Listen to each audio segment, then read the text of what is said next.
nonstop on the internet. They're on Facebook, Twitter, LinkedIn. We're always looking at analyzing deals.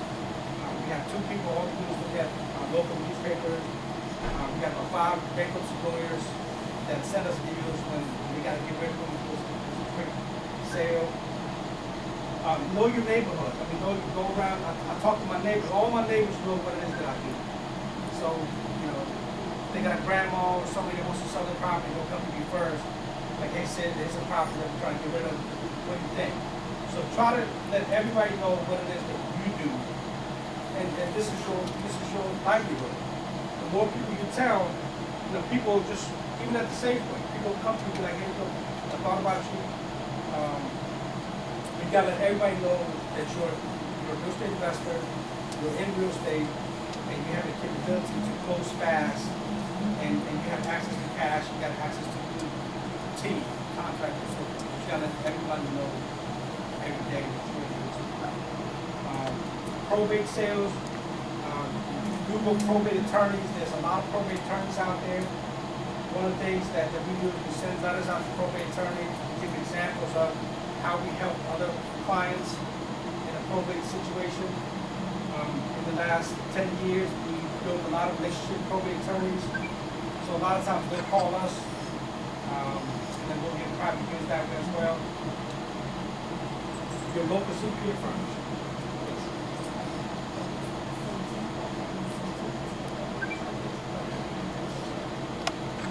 No, because their goal is to get rid of property and satisfy their client. A lot of times, somebody died and you got to pay for the funeral costs, you might be outstanding bills or things like that got to be taken care of. So they just want to give the property to somebody that's going to respond and get the cash to them so they can take care of the bills and get somebody there.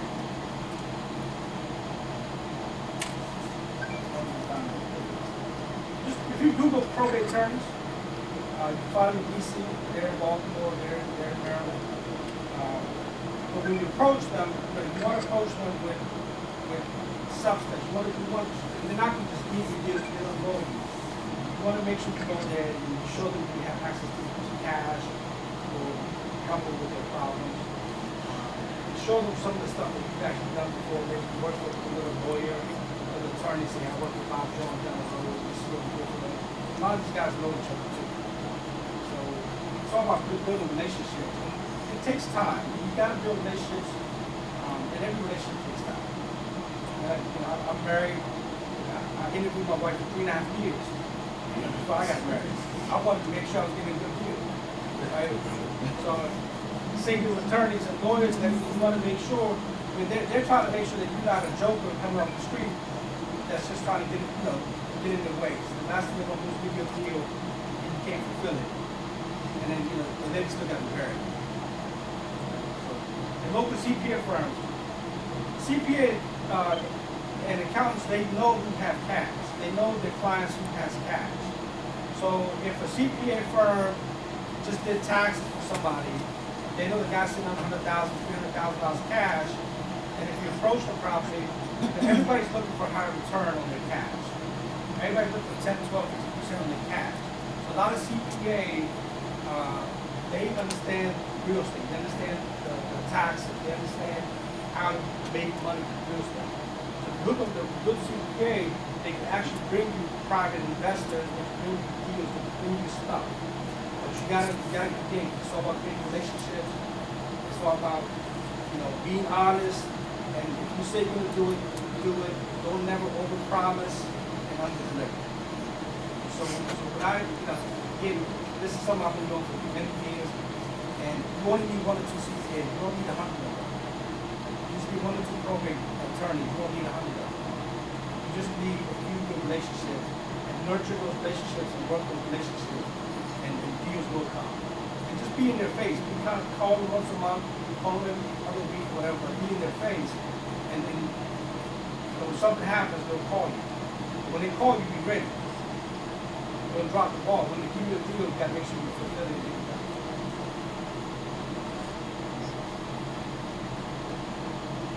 When I say know your backyard, I mean, if you guys live in Baltimore, you live in DC, you live in Virginia, you live in PG County, you know your area, you know what's going on in your neighborhood. a lot of times, the local government agencies has a lot of information in terms of there's a, like I said, Harris Teeter, or if there's a large mixed-use project going on, or if there's streets that are being widened for a reason, or if there's a new metro station going on. All that's community projects has a great impact on the neighborhood. So for example, DC, we go to DC from where it was in the 80s to where it is now. It's totally changed. DC has totally changed. And that's because they've got these projects that are planned. And they're fulfilling these projects, just like over at the National Harbor in PG, in Georgia's area, the casino's coming. When the casino gets there, that's going to impact Fort Washington. That's going to impact Oxon Hill. That's going to impact Clinton, Maryland. That's going to increase jobs. That's going to increase wealth in those areas. And that's so, there's going to be a lot of tourists, a lot of people coming to those areas. So there's going to be a lot more police officers there. So it's going to be a lot cleaner. The thing is, that's how counties make money. They're bringing money into their counties. So know your areas, know your backyard, read the papers, see what's going on, and if you want to buy in those areas, you want to and that's what a lot of these large developers do. If they decide to build a 200-unit project, they understand what's going on from a county perspective. It's the same thing with you guys. You should be able to know, if there's a school district, like a special charter school, there's a lot of charter schools going on right now, a lot of private schools. So I know in my neighborhood, they just built 2 private schools. As soon as they build them, they're totally packed. So it increases the value of the area. So know your backyard.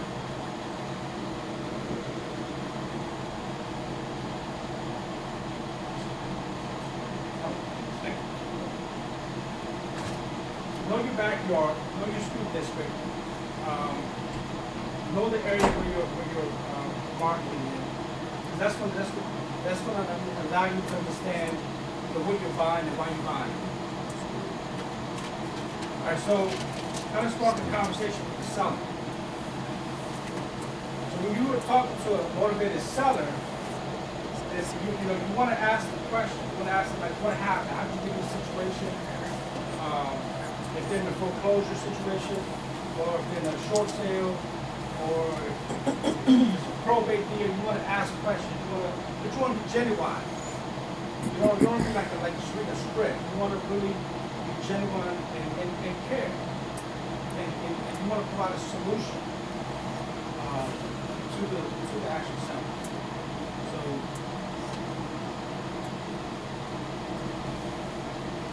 and then talk to them. Just basically just be open-minded and tell them what's going on in the community and ask them what they can do for you. Because a lot of these guys, the thing is they want to sell the property, they want to get rid of it. But if you're the guy or the woman that's going to be able to give you a solution to it,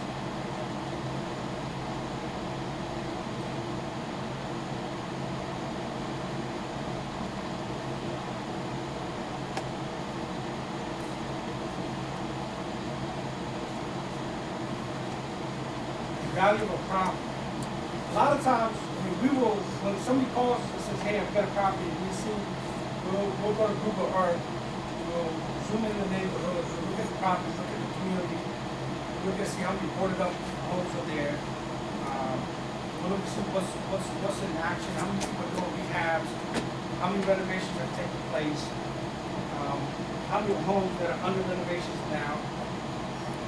We're currently analyzing before we buy. We don't just put our money into areas without we know what we're getting into.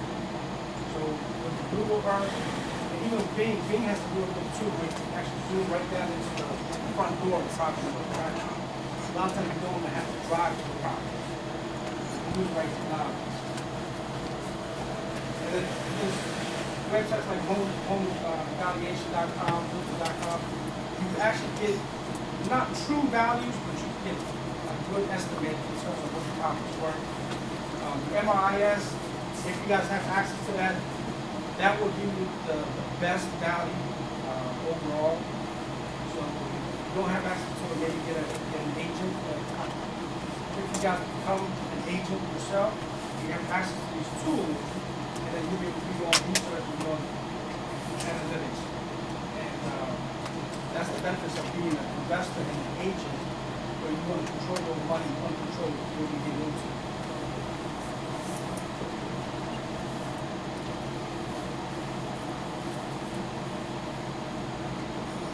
This is just a project that we did. We bought this house, and we do a lot of staging. So it goes back to selling the house and showing a good product. So it may cost us $2,000 to stage a house, but if you look at a before and an after, when we saw the house staged in less than 2 days, it was a stage. And a lot of times with staging companies, you sign a 30-day contract or 60-day contract to rent the materials. So it's definitely worth it. It's right on. The goal is to get the cash out and get the cash to the next year. Keep moving the cash. And what we do is we do construction. We handle all the costs. On the back end, a lot of this money that we spend is on landscaping, the kitchens and the bathrooms. And I try to look at a house like, if I was living here, what would be important? What I want a deck. It has a basement, I'll fix the basement. But the basement, you gotta be careful because the basement you get $1 for $1. So if you put in $10,000 in the basement, you're really gonna get just $10,000 value. Unless you add another bathroom or something like that. So the basements, they're good space, but you're really not gonna get all the money out of the basement. Kitchens and bathrooms. So Sid, if you're saying you get dollar for dollar on the basement, what do you find the return to be on the kitchens and bathrooms? The kitchen, you get almost like 6 to 1. If you do them right, but if you use the home people's stuff and you don't go in, then it's maybe 3 to 1. How about bathrooms? That's the same thing. I mean, we do diamond cut, we do custom tile work, so we do high-end stuff. So we tend to get like 6 to 1, 5 to 1 on our bathroom. But if we just do low end, and it depends on the neighborhood. If you're in a, what I call a D neighborhood or a C neighborhood, a lower end neighborhood, but you're not going to put a lot of money into those neighborhoods. And you don't want to have a Porsche on a Volkswagen lot. People don't come with Volkswagen money. So you want to overbuild. Right? And if I'm in a McLean or Great Falls or higher end DC neighborhood, then I'm going to put in more money in the kitchens and bathrooms to get $1 million house sold quickly. Right, but wouldn't you agree that as an investor agent who is rehabbing a property, your property should be the best looking property when it's up for sale and when it's staged? So you may not be putting in Porsche material, but it better be the best looking staged home. It's going to sell the quickest. And it goes back to, get your money out, right? So my goal is to keep moving my money, to move my cash. So, but with the staging, the thing about the staging is when people walk in, they're more so looking at the pictures of the walls, they're looking at the sofas, they're looking at the tables, and they're taking their eyeballs off the floors, drywall, the windows, so they're not really looking at that. So one of the things that I do is we walk around the neighborhood before we sell our house, we see what kind of competition we have. We look at to see what other people are selling. Do they have crown molding? Do they have shadow boxes? Have they staged their own properties? And then therefore, when we come out with our property, we make sure that ours is one of the higher ones. Because a buyer, when they walk around those neighborhoods, they're going to look at every single house. And when they come to your house, then you want to make sure that your house looks good. It's got the most value for the buck. Right? So if it's $300,000 across the board, then you want to make sure that $300,000 they spend on your house, they get more for it. You want to be able to show that through the staging, the finishes. And are you finding today that buyers want 3-bedroom, 1 bath, 4-bedroom and 2 bath, 2 bedrooms and 1 bath? As an investor yourself, rehabbing currently in this market, what are you finding that today's buyers want as a finished product? Well, at least minimum 3 bedrooms and at least 2 bathrooms at least. Now, I try to make sure that there's a master bedroom and a master bathroom. Because mom and dad don't want to share the bathroom with kids. So if you can find a house that has a master bathroom or build a master bathroom in the bedroom, that has a lot of value. So a master bathroom is huge. at least three bedrooms, and at least 2 bathrooms. But if you can find a house that's big enough where you can add a second bathroom, that has a lot of value too. And sometimes we'll make the closet smaller, or we'll make the closet into a stand-up shower, or make it into a bathroom. We really provide that. What about garages? If you're in that kind of neighborhood, and you get a garage, that's great. Because I know parts of Baltimore don't have proper garages. Parts of PG. But yeah, garage is huge. But my preferred property is at least 3 plus, meaning 3, 4, 5 bedrooms, at least 2, 3, 4 bathrooms, and a 2-car garage. Half an acre of land. If I get half an acre of land, and that's my preferred property. Because I'm catering more towards a family, like mom and dad with 2 kids, or something. I'm catering towards the high end rather than just like low end row homes and things like that.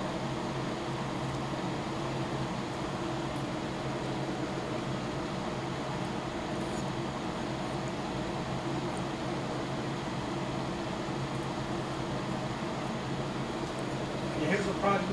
Basically, we kept the same layout in this kitchen. We just knocked everything down and just renovated the whole countertops and everything. We kept the same layout. And with this, if you're a good contractor, they can turn that before and after the kitchen in less than a week. If you have a good contractor. If you have a good relationship with your cabinet guy, the cabinet guy comes out in one day, he does the measurements. The granny guy comes out, you get your appliances in, and you get the tile work done, you should really get that kitchen done in less than a week. And the same thing with the bathroom. You didn't change any of the walls, you didn't change the structure, you just took everything out and just put in new stuff. But for that particular kitchen right there, the appliances, I know we pay about $2,000, $2,500 for the appliances.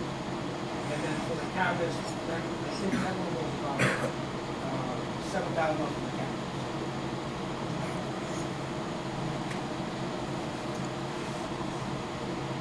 A lot of times brand new companies have extra pieces laying around. And if the bathroom is small, then you can ask them to look at the salvage granite. And they'll sell that to you cheap. Instead of selling $55, $60 square foot, you might be able to get it for $25 to $30 square foot. You have a small bathroom.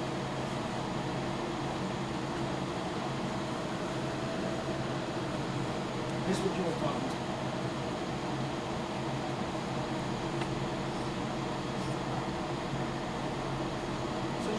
Creating unique kitchens, be creative with your bathrooms, details, small little details, like you put wainscoting in that bathroom there, and after we looked at some of the houses in the neighborhood, we saw nobody else had wainscoting, so we put wainscoting in that bathroom, and that costs an extra $150, but it makes a huge difference in the overall. I'm going to keep asking questions, is that okay? What is wainscoting? Wainscoting is basically this wood right here that goes around. And a lot of times you'll see that old like country homes and rather higher end homes. And so wainscoting is basically like crown molding or shadow boxes or baseboards. It gives us an accent piece. Basically, it's just an accent piece to give it a different look. Oh, so shadow boxes are like if you go to larger homes, $1 million homes, you'll see like a different trim around the doors or windows, or you see different trim inside the kitchen, the dining rooms, like a 3/4 inch trim.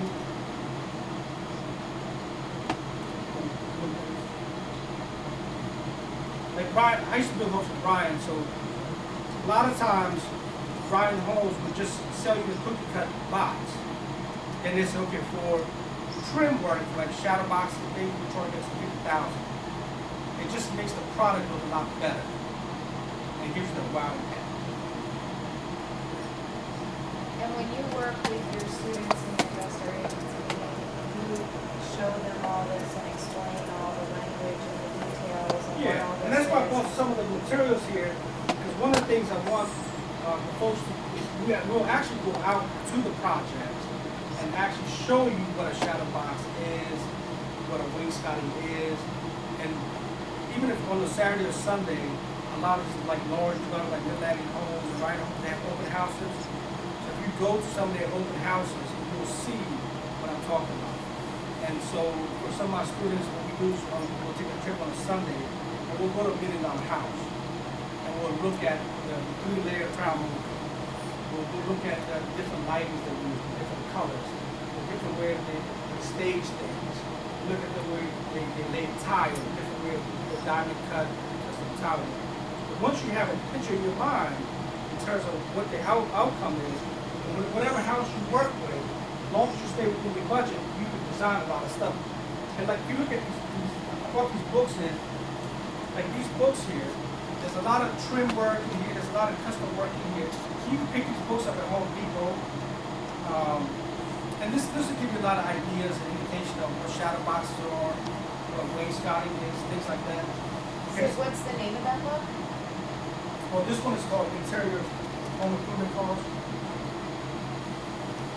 And if you look at like this book here, this gives you a lot of accent pieces and how to do different things. So like here, this is a shadow box. And the name of that other book is? This one is called Trim Work. Okay, awesome, thank you. Thank you.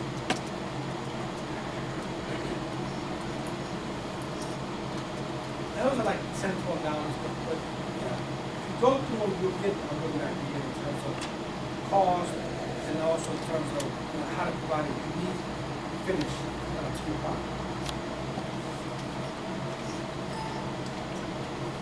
That decoration, that mainly for that remodel, that mainly standard or something general that for the purpose of what you is that something general standard with fine customers so far as your problems? Well, these cabinets? Yes, that's standard or No, these are more like an upgrade. These are more like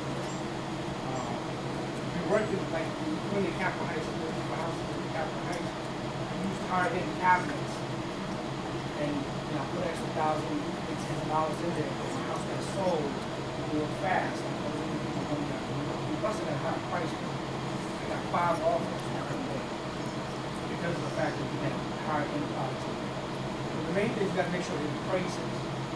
That's the main thing. So you don't want to have a house where you sell it for $300,000, but the appraisal only comes in $275. You want to make sure the house is going to appraise. So one of the things, I have appraisers that are friends of mine, so I'll tell them to go out and appraise the property, and I'll pay them $150. So that way I know I have an idea that yes, it will appraise for $300,000, so therefore we're not wasting my time. So you want to make sure every property gets appraised.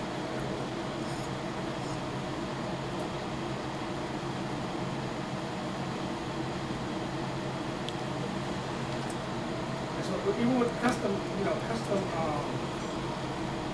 bathrooms, you try to use different colors, different colors, things like that. And then just adding like shower curtains or little towels, and that really helps in terms of getting the house and so and having great pictures. I have a photographer that comes out and takes photos of me, and having crisp pictures on your MIS is what helps sell the product and have 10, 20 people come to the home. So I also have a professional video guy that comes out and makes videos for you and do virtual tours and stuff. So again, I'm always looking at how can I sell my house fast, how can I do it down to the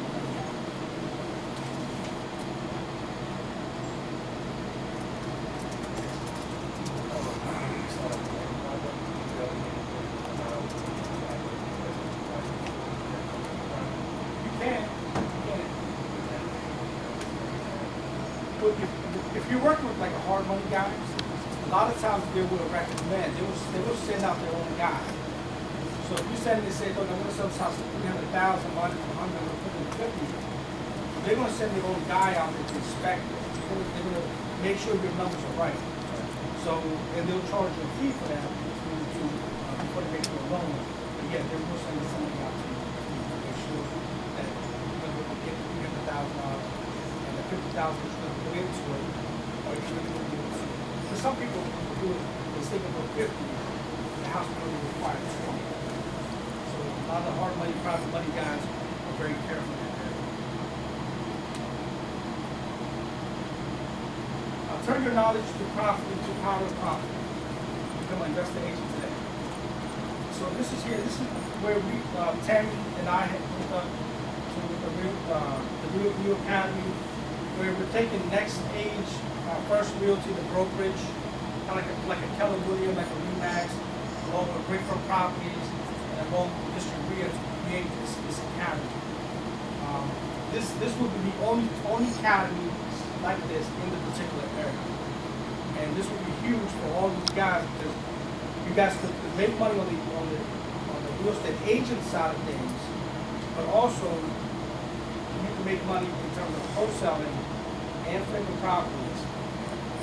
And with the Real Deal Academy, this continuous and ongoing education and classes and tours and things like that are always taking place. So I know Tabby, they do a great job in terms of bringing great speakers and other people to keep you guys inspired and motivated and keep you guys on track. So it's a privilege of mine to be part of the Real Deal and thankful for being here. So this is a great team up between Brickfront and next stage and District REIA. So I mean, education is basically money. Education is money. I never went to college. I finished 10th grade, and I was in and out of trouble all my life, living in a bad neighborhood. So that's, everything I've learned is self-taught. Everything I've done is just based on reading and feeding myself. But the thing is, nobody can take it from me. The government can't take it. Nobody can take this in here. So that's where I make my money. It's just by knowing what I know, and I've spent thousands and thousands of dollars on David Lindell's courses on commercial real estate. I've gone all over the different areas to watch speakers and get taught by different people. But the thing is, you have to apply it. You gotta apply it and you gotta do it. And that's the only way you're going to get through it. So you can read books all day long, you can go to seminars, but if you don't do it, you don't put it into practice, it's not gonna work for you. You gotta do it.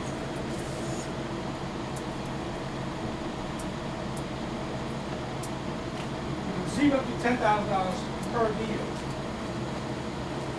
Learn how to become. All right, so this is when slide 20. So in this area, right now there are a lot of investors out there that have cash that are looking for deals. There's a lot of, so if you guys could beat on enough bushes, talk to enough lawyers and CPA firms and get deals, there's a lot of cash out there. One thing about, I'll tell you from real estate, not just real estate, but just investors overall. Investors overall are pretty lazy. Okay? So if you're sitting on $100 million, right? If you're sitting on $100 million, you don't want to be out on the street beating on bushes. You want the deals to come to you. So you can analyze the deals, kind of like Warren Buffett, right? So you want to analyze the deals, make decisions. Yes, no, yes, no, yes, no. So if you guys out there finding the deals, you're talking to motivated sellers, you're going to the newspaper, you're talking to CPA firms, you're finding the deals. If you put the deals together properly, with the NOI, with the timeline, with the construction, with the repairs, and you bring it to the investors, they will fund your deals. Because the investors just looking at what kind of return am I going to make on this, and what kind of risk is it? And can I trust this guy? Right? So most investors that have a lot of money are lazy. They want you to cater to that. If you learn how to cater to that, bring them the right deals, they will do business with you. Does that make sense? And $10,000, I mean, that's actually kind of on the low end. If you get the right deal, you actually make a lot more. And you know what an A, B, C, D neighborhood is? What I describe as A, B, C, D neighborhood? Okay, so like an A neighborhood is your $1 million type of area plus. Your B neighborhood is your $500,000, $600,000, $700,000 neighborhood. Your C neighborhoods are your, $200,000, $300,000